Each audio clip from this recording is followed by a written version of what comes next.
મિત્રો શાક સમારી કાઢ્યું છે। આજે ગલકા અને બટાકાનું શાક બનાવું છું। મસાલો પણ વાટીને તૈયાર કરી દીધો। જો છોડા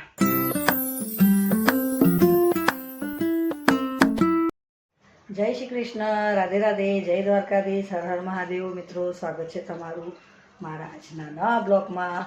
મિત્રો સવારના 9:30 વાગી ગયા છે। તમે બધાને ગુડ મોર્નિંગ ને કેમ છો તમે બધા? મજામાં? મિત્રો મજામાં જશો, હું પણ મજામાં છું। બધા સ્વસ્થ રહીને મજામાં રહે। તો મિત્રો સવારના 9:30 વાગી ગયા છે। ઘરનું કામ પતી ગયું, પાણી બધું વિસરીને ભરી લીધું। ચેનલ પર ના હોય તો સબસ્ક્રાઈબ કરજો અને વિડીયો સારી લાગે તો લાઈક શેર કોમેન્ટ કરજો। તો મિત્રો શાક હું બનાવી દઉં કુકરમાં ફટાફટ। મમ્મી જે બનાવશે રોટલા।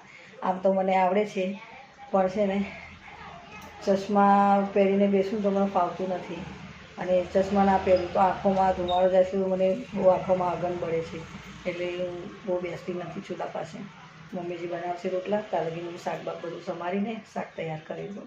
વિડીયો સારી લાગે તો લાઈક શેર કોમેન્ટ કરજો, ચેનલ પર ના હોય તો સબસ્ક્રાઈબ કરવાનું ભૂલતા નહીં। તો બન્યા રહેજો વિડીયોમાં। મિત્રો શાક સમારી કાઢ્યું છે। આજે ગલકા અને બટાકાનું શાક બનાવું છું। મસાલો પણ વાટીને તૈયાર કરી દીધો। જો છોડા તો આજે ગલકા બટાકાનું શાક અને બાજરીના રોટલા। આમ તો ડુંગળીમાં પણ બનાવાય, પણ હું બટાકાની સાથે બનાવું છું। જો મસાલો બધું રેડી થઈ ગયું છે। જો તો ચાલો શાક બનાવી દઉં। ગેસ મારી રાહ જોઈ રહ્યો છે।